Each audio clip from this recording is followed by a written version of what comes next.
El Hilo Noticias, un espacio con invitados que te transportarán al universo científico de la innovación. El Hilo Noticias. Investigamos sobre inteligencia artificial e informamos con humanidad. Con la presentación y dirección de la periodista Selene Botero.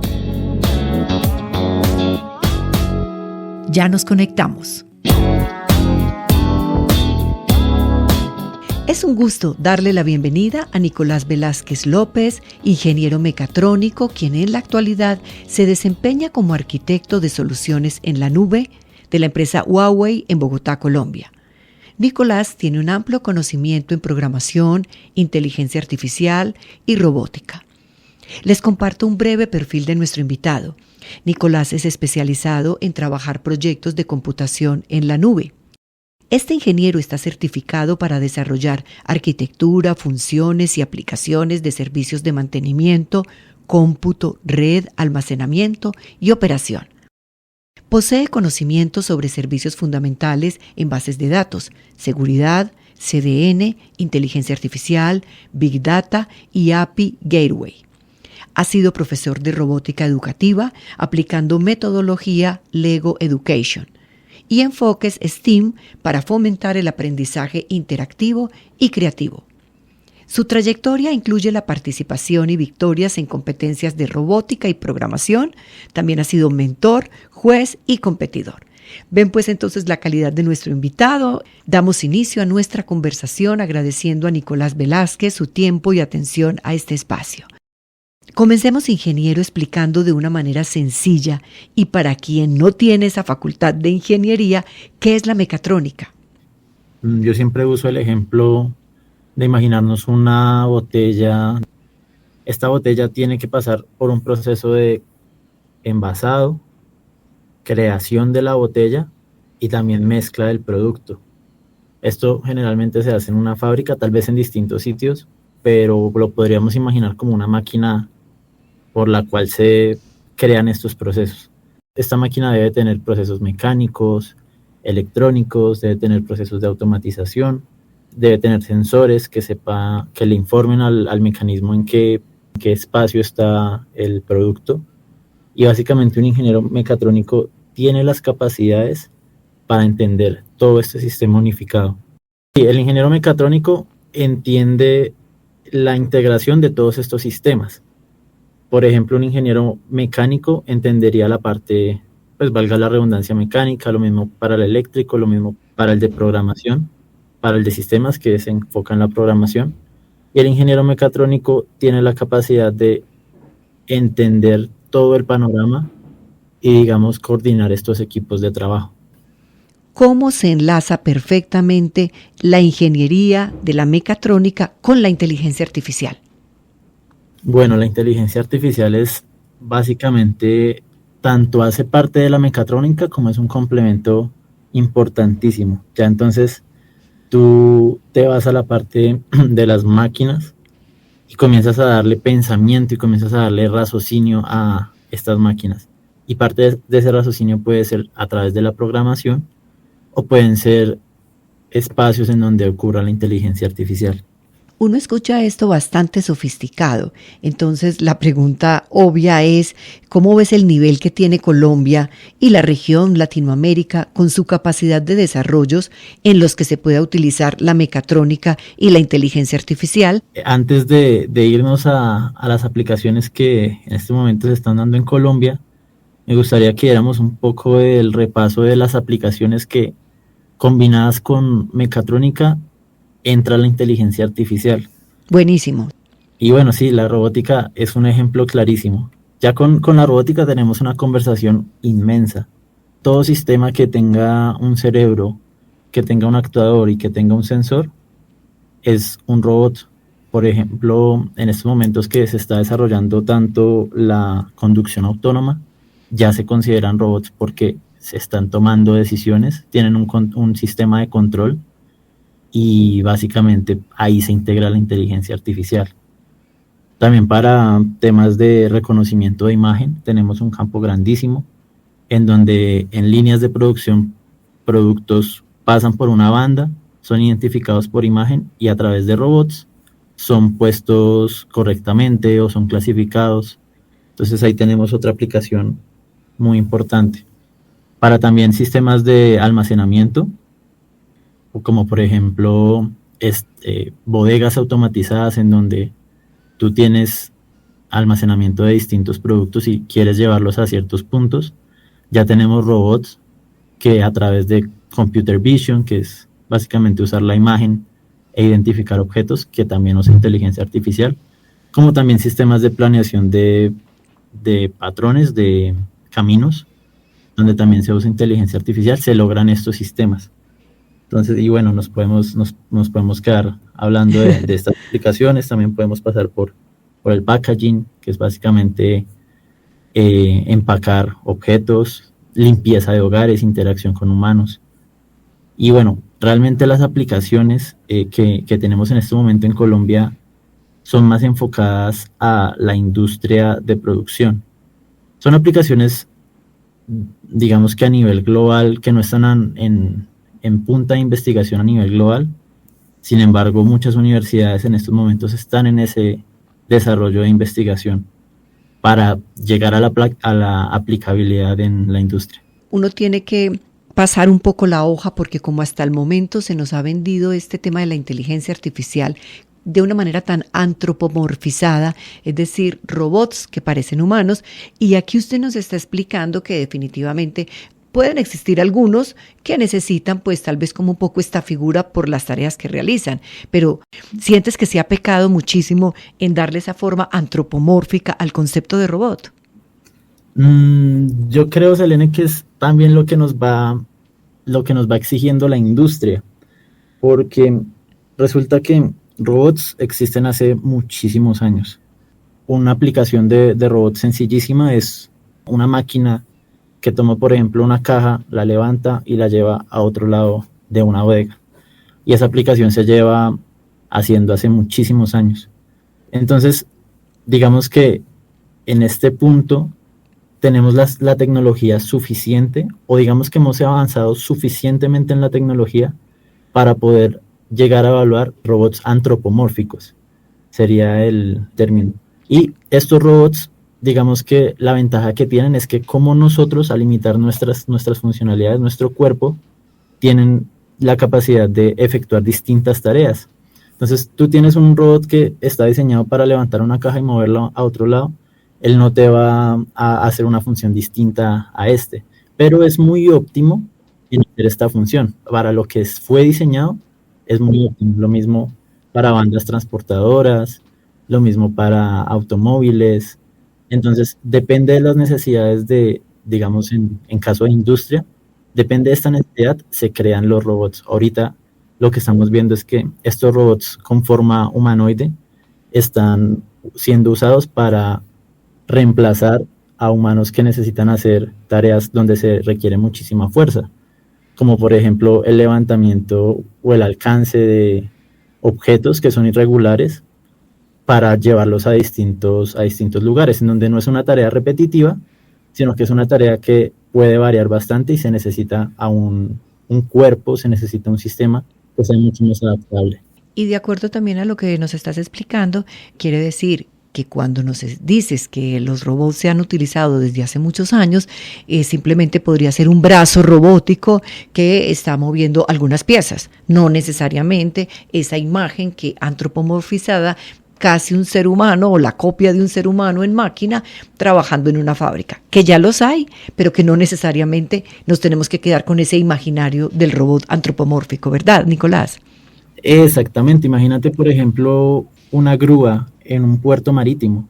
Esta es una máquina en el momento en donde es controlado por una persona, pero se puede llegar a considerar robot cuando se le involucran sensores y comienza a trabajar de forma automática. Y comienza, por ejemplo, a hacer descargues en un barco y a llevarlos a la zona de storage. Entonces, claro, es como nosotros podamos ver, cómo nosotros vamos viendo esta evolución a través del tiempo. Ahora, otro caso de uso sería la interacción con humanos, que ya lo estamos viendo también, robots que te encuentras en otros países, te encuentras en tiendas. ¿Y cuáles son los mayores retos técnicos para integrar inteligencia artificial y mecatrónica?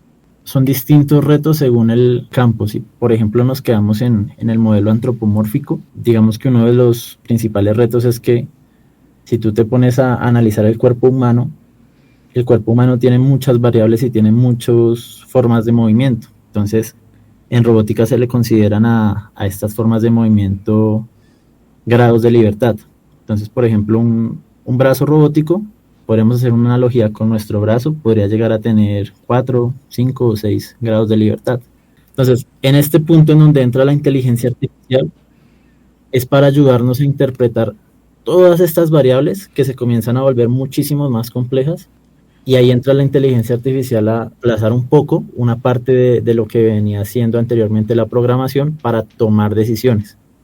Entonces, ya con, por ejemplo, cámara, que me ubican espacialmente al robot y comienzo a dar órdenes a los sistemas que son mucho más complejas de las que yo podría lograr con programación normal. Ahí es donde comienzo a ver yo los avances, porque estamos hablando de sistemas que son físicos.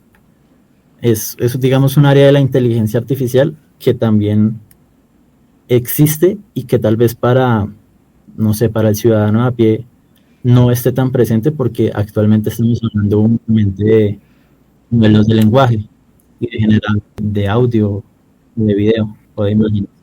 Así es, de la inteligencia artificial generativa, que es la que está en boga justamente desde hace unos 2 años y que se ha vuelto más famosa, por decirlo así, pero que ustedes desde la ingeniería ya venían trabajando con este tema del robot y de la mecatrónica desde hace muchas décadas. Estamos hablando con el ingeniero mecatrónico Nicolás Velázquez López. Ingresemos ahora a una de tus especialidades, que es el trabajo en la nube. ¿Qué tipo de proyectos realizas en estos servicios especializados? Que de todas maneras ya sabemos que el concepto de la nube es un almacenamiento que permite guardar grandes cantidades de datos. ¿Es así? Sí, quisiera complementar un poco más el concepto de nube. Sí, realmente nos sirve muchísimo para el tema de almacenamiento de datos, pero diría yo que la función principal de la nube es ese espacio donde nosotros delegamos todo el tema del cómputo para nuestras aplicaciones. Si tú, por ejemplo, abres la aplicación de YouTube y seleccionas un video, estás accediendo a un storage, pero también estás accediendo a una carga de página, estás accediendo a una distribución de tiempos de carga, de datos. Entonces, más que el almacenamiento, es donde corren nuestras aplicaciones. Bueno, actualmente Colombia es un mercado que se está moviendo muchísimo a la nube y tiene muchísimo potencial. Actualmente he estado trabajando principalmente en temas de migración. Se le llama migración cuando una empresa decide actualizar sus sistemas informáticos y decide pasarlos desde un data center que tal vez tienen ellos mismos o tal vez están alquilando a una infraestructura mucho más avanzada en la nube. Entonces es un ejemplo muy claro también para desarrollo de nuevas aplicaciones. Cuando una empresa necesita alta escalabilidad y necesita rapidez en el despliegue de sus servicios, ahí es donde entra la nube a cubrir estas necesidades. Podemos poner el ejemplo de las aplicaciones de delivery. Rappi es un líder a nivel LATAM y es una empresa colombiana, es un muy buen ejemplo colombiano. Esta empresa necesita distintos sistemas de distintos algoritmos que básicamente entiendan dónde está el cliente, entienda dónde están los repartidores, entienda el tema del clima, entienda el tema del tráfico, pueda calcular tiempos, pueda entender la disponibilidad de las tiendas, si es una hora pico, cuánto le va a tomar al repartidor ir de un lado a otro, esperar en la tienda, tema de toma de decisiones para los precios. Entonces son muchos factores y son muchos procesos que realmente requieren una computación que sea muy fidedigna y que cubra estas necesidades. Y bueno, aplicando nuevamente inteligencia artificial a todo este ambiente, se comienzan a desarrollar aplicaciones. Se comienzan a desarrollar aplicaciones como, por ejemplo, chatbots internos en empresas que contienen información, digamos que muy sensible y procesos internos de la compañía. Entonces, los colaboradores, los empleados, cuando tienen alguna pregunta sobre sus procesos, sobre sus servicios, interna, lo que hacen es consultar directamente a las inteligencias artificiales desarrolladas para estas empresas y no ir a consultar a páginas web públicas. Que bueno, las páginas web públicas de inteligencia artificial son muy buenas, nos ayudan muchísimo, tenemos que aprenderlas a usar y realmente son una herramienta muy poderosa, pero también tenemos que tener en cuenta a nivel empresa qué información estamos exponiendo nosotros como empleados, porque finalmente es información que va a ser reusada para el reentreno del modelo y no se sabe, a menos de que leamos exactamente cuáles son las condiciones de este servicio, si nosotros al subir esa información, el servicio está siendo propietario de la información que nosotros compartamos. Entonces son temas delicados y son temas que las empresas también se están dando cuenta. Estamos también en un tema de conciencia para que, digamos, nuestros clientes no solamente vayan a la nube y usen inteligencia artificial por un tema de tendencia, sino también con una decisión informada e inteligente. Y para quienes no somos expertos, entonces, ¿cuándo una empresa decide necesito el servicio de la nube? Explícanos un poco esto, por lo que yo decía ahora, bueno, te permite guardar una gran cantidad de datos. Ya tú nos amplías aún más ese espectro y nos explicas, es que también se necesita seguridad y por eso se acude a la nube, se necesita también trabajar con mucha mayor velocidad y estos son aparatos óptimos que te brindan o máquinas o equipos que te brindan de computación que te brindan este servicio. ¿Para qué se necesita la nube y una empresa cuando dice definitivamente no alcanzo con mi montaje técnico y ya no es suficiente? Dos de los principales requerimientos son el tema de la escalabilidad y el tema de la actualización tecnológica. Un escenario muy común es que una empresa que tiene muchísimos años en el mercado y que tal vez en algún punto decidió tener su propio data center o sus propios datos, está muy desactualizado. Y estas desactualizaciones abren brechas de seguridad. Entonces, tenemos distintos puntos.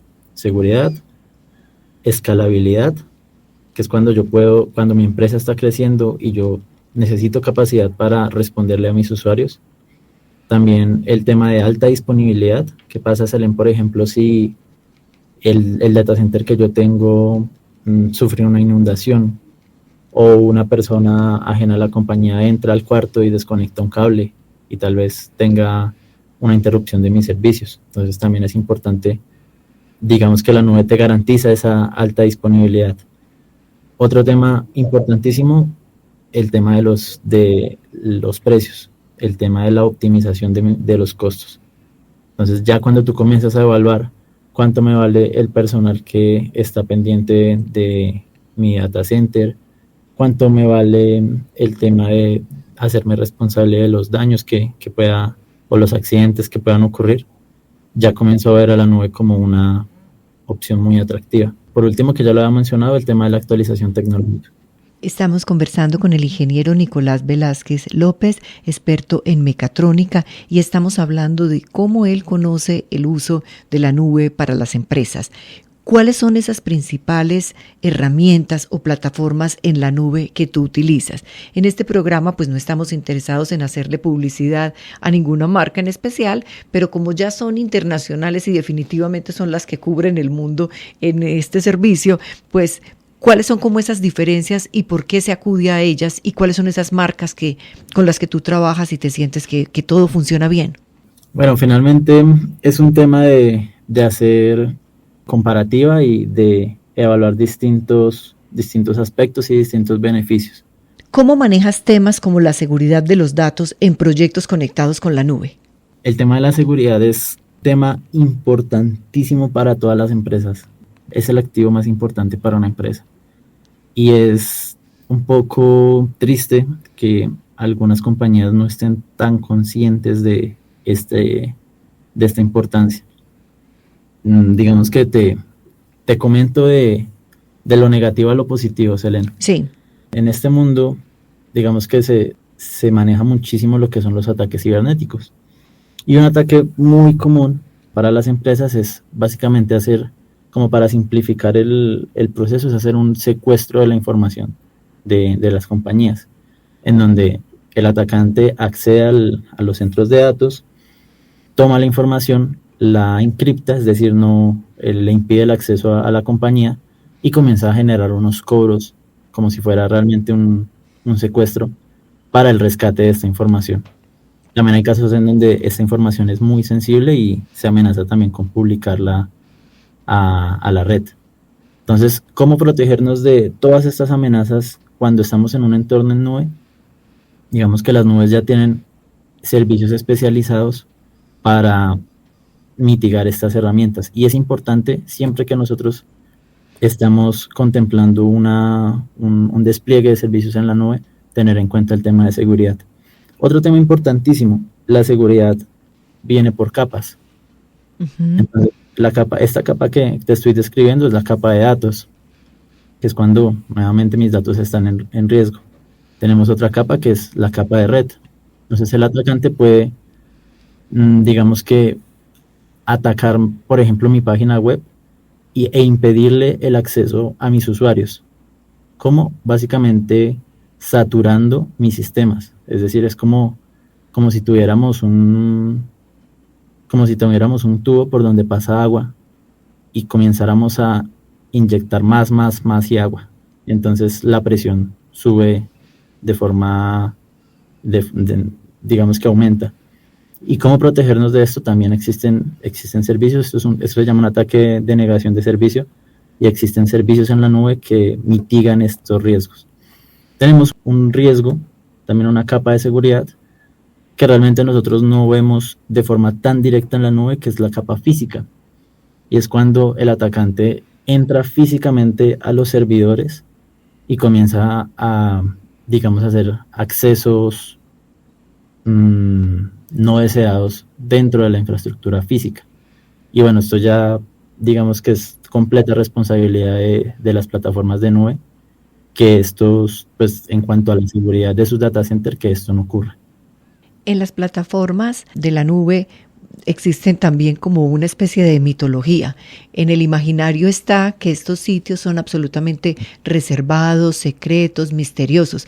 Tú que trabajas con empresas que prestan este servicio, ¿es realmente así? ¿Se desconoce desde dónde están operando y prestando sus servicios por tema de seguridad? ¿Eso es cierto?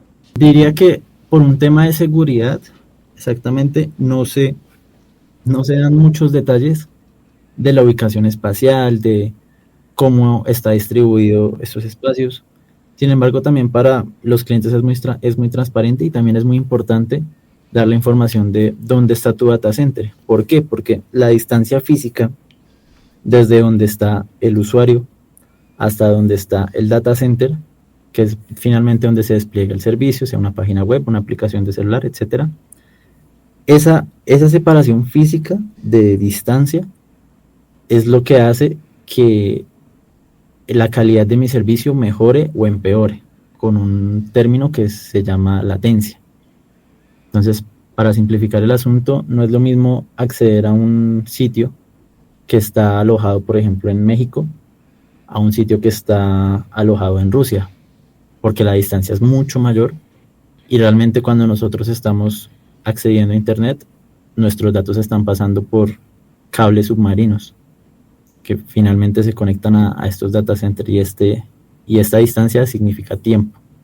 Entonces, sí es un tema que se maneja con mucha reserva, el tema de cómo están construidos los data centers y dónde están ubicados, pero es transparente también para los clientes la distancia que se va a tener con el usuario, cuáles van a ser esos tiempos de latencia. Ingeniero, ¿cómo cree usted que la nube está cambiando el desarrollo del sistema en su especialidad, que es la mecatrónica? Digamos que en la mecatrónica, y conectándolo con inteligencia artificial, tenemos ventajas grandísimas. Tradicionalmente, si no contáramos, por ejemplo, con la nube, y yo quiero desarrollar un sistema de inteligencia artificial para una aplicación de robótica, tengo que hacer un proceso de entrenamiento. El proceso de entrenamiento requiere cómputo. Y si yo no tengo un servicio de nube, lo más probable o seguramente necesite comprar comprar cómputo, que es un computador tal vez personal, con mucha capacidad o varios computadores. Y no es lo mismo, Selene, yo hacer una inversión de 10 equipos a comprar un servicio donde me prestan 10 equipos por 3 horas. Entonces pasamos también a términos en donde yo no tengo que hacer una inversión inicial grande para hacer un desarrollo. Las universidades pueden dar muy buen uso de estas oportunidades, y es que no tengo que comprar 20 equipos para tenerlos todo el día y usarlos todo el día, porque probablemente la investigación se haga 6 horas, 8 horas, 10 horas al día, y esto lo puedo adquirir como servicio en la nube. Otro tema importantísimo, yo puedo tener escalabilidad. Entonces, a veces necesito un cómputo muy básico porque estoy desarrollando un sistema muy simple, o a veces requiero un cómputo muy grande porque estoy desarrollando un sistema muy avanzado. Si yo tengo el mismo cómputo siempre, tal vez estoy desperdiciándolo para las aplicaciones simples y tal vez me está haciendo falta para las aplicaciones grandes. Entonces es como básicamente la nube te da esa flexibilidad. De una manera sencilla, ingeniero, ¿qué importancia tiene el entrenamiento de modelos en la nube frente a hacerlo localmente? Claro, y entonces complementa muchísimo con lo que te estaba comentando, y te lo voy a poner con un ejemplo. Resulta que, no sé si sabías, Helen, que en estos momentos para aplicaciones de conducción autónoma, que se necesitan entrenar modelos para enseñarles cómo conducir, lo que se está haciendo es enseñarles en ambientes que están simulados. Entonces es un tema interesantísimo, porque la forma en la que empezó todo, la forma en la que tradicionalmente se haría, es que yo tomo videos, o sea, yo capturo horas reales de conducción de personas que están conduciendo, y digamos que esos datos son los que le paso a mi modelo de entrenamiento. Le paso estos videos reales y le paso la forma en la que toman las acciones y toman las decisiones los humanos que estaban conduciendo en ese momento. Ahora estamos evolucionando a que estos entornos sean completamente simulados. Y al ser completamente simulados, yo puedo generar infinitas combinaciones. Yo puedo tener, por ejemplo, una avenida y decirle que sobre esta avenida quiero implementar un dataset donde esté lloviendo, o donde esté nevando, o donde esté muy soleado, donde haya muchísimo tráfico, donde haya poco tráfico. Entonces, digamos que la posibilidad de hacer entornos de simulación que sean mucho más flexibles aumenta. Y todo esto es gracias también a la nube, es gracias a data centers que son creados de forma masiva, y que al ser su producción tan masiva no significan un coste tan alto para las empresas que están haciendo estos desarrollos, comparado a el caso en donde la empresa decidiera crear su propio data center. Entonces es también darle a las empresas que solamente quieren dedicarse a investigación y no quieren desplegar sus propios equipos, darles la oportunidad de tener ese acceso con unos precios accesibles para desarrollar estos entornos. Ya que usted menciona, ingeniero, el tema de la conducción autónoma, lee uno que cuando se han presentado accidentes con estos primeros vehículos, que ya no es que estén en un simulador, sino que están en la calle, se presentan es porque de todas maneras se advierte que el conductor humano tiene que entrar en acción en ciertos momentos, y que si no lo ha hecho, el carro, el robot, la máquina ya se lo había advertido y que el conductor lo pasó por alto. ¿Esto es cierto? Claro, es un tema que se toma desde distintas áreas. Por ejemplo, digamos que nosotros como seres humanos tendemos a quedarnos mucho con el tema de los casos apartados, por decirlo así. Entonces, si nosotros comenzamos a ver los índices de accidentalidad cuando están conduciendo humanos, es mucho más alto a los índices de conducción autónoma. Y sí, realmente estos sistemas, los sistemas de conducción autónoma que están ahorita en el mercado y que están actualmente en automóviles como Tesla, exigen que el usuario siempre esté con una atención. Y si llega a ocurrir un accidente, pues digamos que se hace este tratado de responsabilidades. Y ya que hemos hablado de este tema de la conducción autónoma, también he leído que se requiere de todas maneras de un montaje urbano, es decir, que la ciudad por la que recorren estos autos autónomos, la misma ciudad tendría que tener un montaje tecnológico que le permitiera estar en enlace. ¿Es así o no es así? Aquí podría llegar a Bogotá, donde tú vives, o acá a Medellín, Colombia, un automóvil de conducción autónoma y poderlo poner en funcionamiento aunque la ciudad no esté equipada con centros de cómputo. Es un reto grandísimo, Selene. Imagínate tú conduciendo en Manhattan y conduciendo en Bogotá. ¿Dónde tendrías más facilidad para conducir? Bueno, las dos ciudades son caóticas.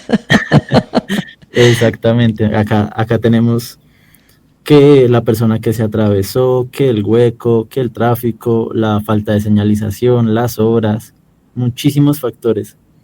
Entonces, claro, ese es un tema, digamos que ambiental. Ahora tu pregunta va más enfocada a la parte de infraestructura tecnológica. De acuerdo. Estos sistemas requieren una conexión a Internet.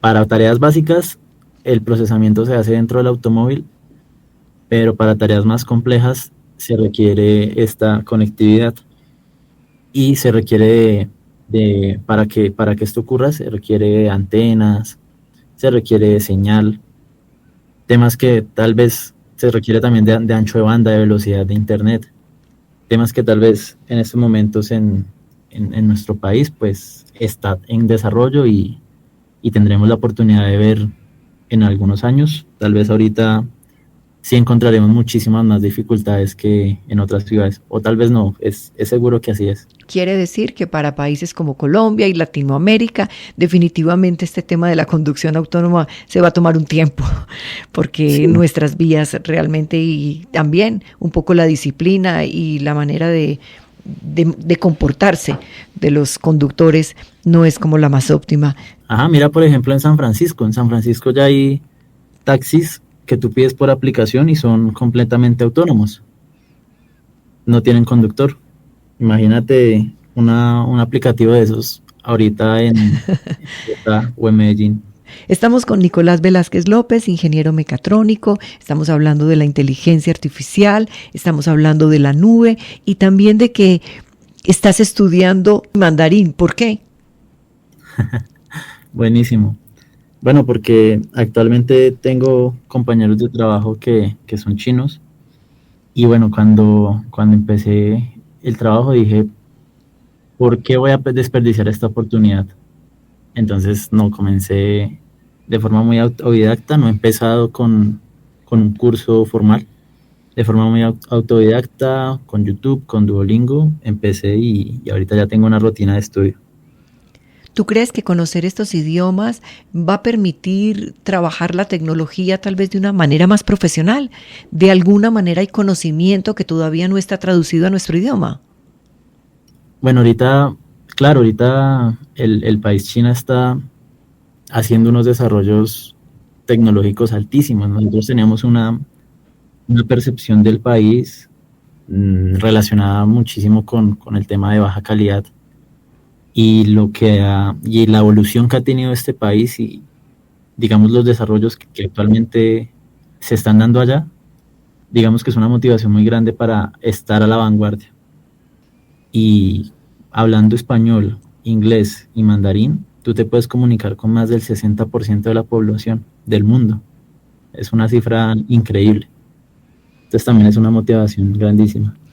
Y eso suma a mi siguiente pregunta, que es ¿qué consejo le darías a alguien que quiere empezar a experimentar con la inteligencia artificial? Es decir, quien quiera estudiar este tema en profundidad definitivamente tiene un plus cuando no solamente sabe español, sino como tú dices, inglés y mandarín. Sí, claro. Digamos que el mandarín es un requisito estricto para comenzar con inteligencia artificial. Sin embargo, el inglés diría que sí, casi que sí. Entonces, claro, el primer consejo ahí es aprender inglés, es comenzar con el inglés porque la mayoría de información que tú vas a encontrar de alto valor la vas a encontrar en inglés. Otro tema, pues según la base en donde empieza esta persona, aprender muchísimo sobre los fundamentos de la inteligencia artificial. Cuando comienzas a estudiar te das cuenta que son las matemáticas. Y yo sé que matemáticas son una palabra que a muchos nos causa miedo. De acuerdo. Pero por estos lados. Exactamente. Pero cuando le quitamos el miedo, nos damos cuenta que es otro lenguaje del ser humano, es el lenguaje que encontró el ser humano para representar nuestra razón, para representar nuestros procesos, digamos que más racionales, los procedimientos que son más mecánicos en nuestro cerebro. Y de eso está compuesto, digamos que esa es la base de la inteligencia artificial, y empezar por las bases es importantísimo. Es clave. Eres profesor particular de programación y robótica. ¿Cuál es el perfil de los alumnos? ¿Quiénes están interesados en estudiar inteligencia artificial? Bueno, el interés en aprender inteligencia artificial es realmente de todas las edades, y me parece muy, muy positivo. Digamos que antes de hablar sobre ventajas o desventajas de la inteligencia artificial, tenemos que conocerla. Y bueno, tú, Selene, hablabas en otro podcast con otro invitado el tema de cómo la inteligencia artificial puede tocar a nuestra primera infancia. Entonces también es un tema a tener en consideración, y realmente trabajo con adolescentes y con estudiantes universitarios, y ya con ellos, pues dependiendo de su nivel de bases, se trabajan en distintas aplicaciones. Digamos que me encargo mucho de adaptarme al nivel y también al enfoque y a las necesidades que tenga cada estudiante. Y justo decía en la presentación que tú enseñas robótica con una metodología que se llama Lego Education y que es sinónima de entretenimiento. Explícanos brevemente y de manera sencilla en qué consiste esta metodología. Claro, trabajé por un tiempo, trabajé con el tema de robótica con Lego Education, y es un tema, Selene, maravilloso, es un tema hermoso, dependiendo también de los gustos de los niños, pues se adaptan también las metodologías, pero básicamente, pues tú conoces las fichas Lego, ¿verdad? De acuerdo, sí. Exactamente, entonces es tomar estas fichas Lego y agregar los 3 componentes principales, o 3 de 4 componentes principales de un robot. Entonces, con las fichas Lego tenemos la estructura, y nosotros agregamos, o digamos que estos kits de Lego Education agregan los sensores, agregan el cerebro y agregan los motores, que también se les dicen actuadores, o distintos elementos que generan acciones como de luz, como de sonido. Y ya entonces yo tengo la capacidad de generar proyectos. Y bueno, estuve participando, como para aclarar todo este término, estuve participando como juez en una competencia de robótica con Legos. Y básicamente niños desde las edades de 8 años creaban robots que hacían tareas sobre un tablero, sobre una mesa interactiva. Entonces, por ejemplo, esta temática este año o el año en el que participé, era sobre un puerto marítimo. Entonces, básicamente, los niños creaban robots que tomaban pequeños contenedores hechos con Lego y los llevaban de un lugar a otro. O, por ejemplo, levantaban objetos, no sé, canecas de abastecimiento de petróleo. O digamos que todos temas muy mecánicos, son robots que no ocupan más que del espacio de un computador. Pero el diseño y la creatividad y digamos que todas las pasiones que hay detrás de estos robots son lo que te impresionan. Niños que son capaces de desarrollar, y también adolescentes que pues tienen retos mucho más avanzados, son capaces de desarrollar estos robots, y digamos que las enseñanzas que les dejan son grandísimas. Y muy seguramente si el escenario fuera otro, no serían tan creativos. Tal vez eso enseñado a papel y lápiz y en el tablero podría ser enredado, difícil y hasta aburrido. Y cuando ya se convierte en juego y se convierte en un Lego, pues terminan haciendo unas cosas maravillosas y disparando su cerebro para un aprendizaje, tal como tú dices, desde el entretenimiento, desde algo muy colorido. Se despiertan todas sus capacidades. ¿Ya lo has comprobado entonces? Sí, es una maravilla. Realmente soy muy feliz trabajando en digamos que en estas áreas. Una cosa que he aprendido en estos años como estudiante permanente y en algunas facetas como profe es que aprender, el proceso de aprendizaje termina cuando tú ejecutas, cuando tú llevas a cabo. Entonces, tener tu creación, tener toda la teoría que adquiriste y tenerla en tu robot es como fiel resultado de todo este proceso. ¿Y qué le recomendarías a un estudiante que quiere iniciarse con estos temas? ¿Algún autor en especial, un libro? ¿Cómo comenzar? Ya que estás motivado y has confirmado que a través del aprendizaje, tal vez desde el entretenimiento, es mucho más fácil acercarse a una ciencia como la robótica o como la inteligencia artificial, que definitivamente ya se incorpora a nuestras vidas. Sí, la recomendación más grande que siempre hago es hacer uso de las herramientas que tenemos, hacer buen uso de las herramientas que tenemos. Y una herramienta que mayoritariamente tenemos acceso es el Internet. El Internet es un espacio en donde, digamos que siendo muy bien utilizado, te puede llevar a aprendizajes muy grandes. Ya cuando tú tienes una primera fase, que es básicamente entender qué es lo que quieres hacer, identificar a dónde quieres llegar, y de pronto tener una idea básica de qué herramientas puedes usar, ya puedes definir un camino. Y esa investigación base y ese primer, digamos que proceso informativo te lo ayuda muchísimo Internet. Entonces Internet te ayuda a conectar con personas que saben de temas, te ayuda a investigar conceptos. Ahorita con los modelos generativos tenemos, digamos que la opción de generar mentores personalizados a los que yo pueda hacer preguntas. Quiero que seas un mentor de inteligencia artificial y que me guíes en mi camino de aprender sobre identificación de objetos. Y entonces ya yo comienzo a generar un camino. Ese es como un primer paso. Siempre es importante avanzar en este camino acompañado y ya hacerte uso de libros, hacerte uso de la universidad, hacerte uso de instituciones, de profesores particulares. Pero el primer paso siempre es ese. No podemos finalizar este programa sin abordar el tema de la ética. Y tú que estás en fases de temas de robots, sí que es importante abordarlo. ¿Cuáles son esos principales riesgos éticos o sociales cuando se integra la inteligencia artificial?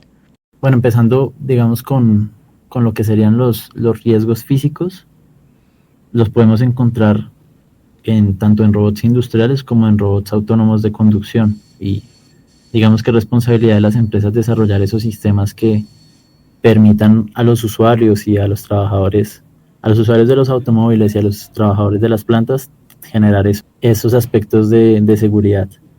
Ahora, con el tema de los agentes o de la inteligencia artificial generativa, se ha generado un debate grandísimo en torno al copyright. Otro debate grandísimo que se ha generado es alrededor de el uso que yo puedo tener, digamos, para uso ilegal de estos modelos. Entonces podemos ver ya espacios en donde se están generando voces sin autorización, donde se están generando imágenes de personas en situaciones comprometedoras que obviamente no tienen autorización, estafas en donde simulan la voz de tus familiares. Entonces, por el tema del uso ético de todas estas herramientas, es un debate grandísimo y creo que cubre muchísimas áreas. Ahora, por el tema del copyright, creo que uno de los retos más grandes es definir como humanidad si el contenido que estamos generando puede ser de libre uso para entrenar modelos. Porque pues en estos momentos, si yo quiero usar un libro o muchísimos libros para entrenar modelos de inteligencia artificial, estoy incurriendo en temas de copyright. Y entre más información y de calidad tenga un modelo al momento de su entrenamiento, va a tener muchísima más capacidad. Entonces, si realmente queremos como humanidad tener modelos mucho más capaces y mucho más complejos, ya se está planteando el debate en que este contenido y estos materiales sean de libre uso. La verdad no sé para dónde vaya el asunto, pero son temas que sí es importante estar al día de las novedades que se van dando. ¿Qué opinas sobre la automatización laboral y el papel de la inteligencia artificial en este proceso? Es una respuesta que voy a copiar de muchos expertos que he escuchado hablar, y es que tú vas a ser reemplazado en tu trabajo por una persona que sí sabe usar inteligencia artificial. Entonces, digamos que como la enseñanza o el mensaje es: aprendamos e informémonos sobre inteligencia artificial. ¿Qué libro recomendarías aquí ya para cerrar a la audiencia si quiere ingresar en este mundo en el que se unen la inteligencia artificial, la mecatrónica y el tema y el concepto de la nube? Bueno, es un libro que empecé o que leí empezando carrera, y en estos momentos quiero repetir. Invito a las personas que escuchan que lo consulten. Se llama Sálvese quien pueda. Sálvese Y es quien un libro, pueda. y es un libro que habla sobre todas las implicaciones o riesgos que la inteligencia artificial y la automatización tenía en ese momento en la industria y en el mundo. Es un libro que no se escribió hace más de 15 años, pero como lo recuerdo, sí, digamos que tiene unos aciertos y tiene unas suposiciones que no fueron tan acertadas. Entonces, ver esos contrastes es también importante para todos. ¿Y qué recuerdas especialmente de ese libro como lección? Bueno, realmente, hagamos un poco de spoiler. Realmente una de las lecciones más grandes que me llevé de ese libro es que uno de las industrias y realmente siento que está vigente, una de las industrias que menos sufrirá riesgo de automatización es la industria del servicio, porque digamos que el contacto humano y digamos que esa empatía entre seres humanos es algo que es muy difícil de reemplazar, de simular entre máquinas. Ahorita, tal vez en 2 años la conversación cambie de rumbo, porque hay modelos con los que tú te sientas a hablar, y me he sentado, Selena, a hablar 5 minutos con un modelo y llega un punto en donde se te olvida que estás hablando con un modelo, porque es muy natural. Y eso que eres ingeniero y que sabes muy bien que estás frente a una máquina, es increíble. Es increíble. Realmente uno pensaría que no se puede asombrar tanto porque vive muy informado, pero hay funcionalidades con las que todavía me asombro muchísimo. ¿Dónde pueden contactarte, Nicolás, ya que tú cumples funciones profesionales y también de profesor y de docente? Quien quiera hablar con Nicolás Velázquez López, ¿dónde lo puede encontrar? Claro que sí. Estoy en LinkedIn como Nicolás Velázquez López, y también con el @unmecánico, Nico con K. Repitámoslo porque mientras toman nota, qué bueno que los oyentes lo puedan escuchar nuevamente. Ajá, perfecto. Realmente tengo el mismo @ en todas mis redes sociales. Estoy con un canal de YouTube con algunos videos sencillos. Es @UNMECANICO, un mecánico. Bueno, agradecemos a Nicolás Velázquez López, ingeniero mecatrónico, por hacer parte de este hilo. El Hilo Noticias es un programa realizado con la técnica de Gustavo Alonso Tavares. Pueden comunicarse con nuestro espacio a través de nuestras redes, @El Hilo Noticias. Y antes de despedirnos, les dejamos con La Máquina, quien justamente hoy nos dará sus respuestas sobre la inteligencia artificial y la mecatrónica. ChatGPT. ¿Por qué se dice que la mecatrónica hace posible la robótica moderna?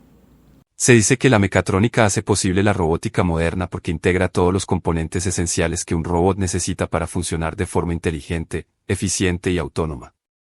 Es decir, la robótica no podría existir sin la combinación de disciplinas que ofrece la mecatrónica. Por ejemplo, la mecánica en el cuerpo del robot proporciona la estructura física, los mecanismos de movimiento como brazos, ruedas y articulaciones, y permite que el robot tenga fuerza, estabilidad y movilidad. Sin la mecatrónica no hay forma ni movimiento físico.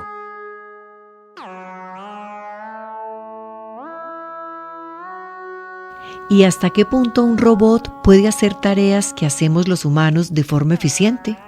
Un robot puede hacer tareas humanas de forma muy eficiente en ciertos contextos, pero con limitaciones claras en otros. Todo depende del tipo de tarea y del nivel de complejidad cognitiva, emocional o creativa que implique. Algunas tareas que los robots hacen mejor que los humanos son tareas repetitivas y precisas como 1. Ensamblar piezas en líneas de producción. 2. Soldar, cortar y pintar. 3. Empacar y clasificar productos. Los robots lo hacen más rápido, sin fatiga y con precisión milimétrica. También los robots pueden trabajar en ambientes peligrosos, así. 1. Manipular materiales tóxicos o radiactivos. 2. Trabajar en altas temperaturas, zonas contaminadas o en el espacio. En resumen, los robots pueden operar sin riesgos para la vida humana.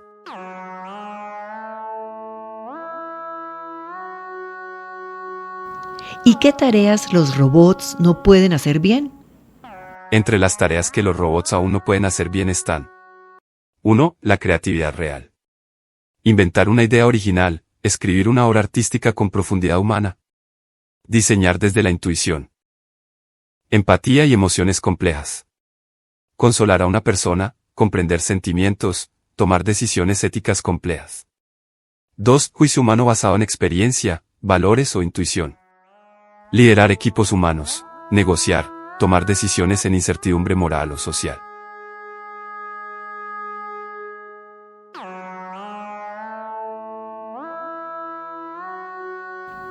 En resumen, ¿cómo es el desempeño de un robot versus un ser humano? Los robots superan a los humanos en tareas físicas, repetitivas y de alta precisión, y pueden igualarlos en tareas cognitivas simples. Pero no pueden, por ahora, reemplazar habilidades humanas como la empatía, la creatividad o el juicio moral. Por eso, la robótica no reemplaza al humano, sino que lo complementa, especialmente en ambientes industriales, médicos o tecnológicos.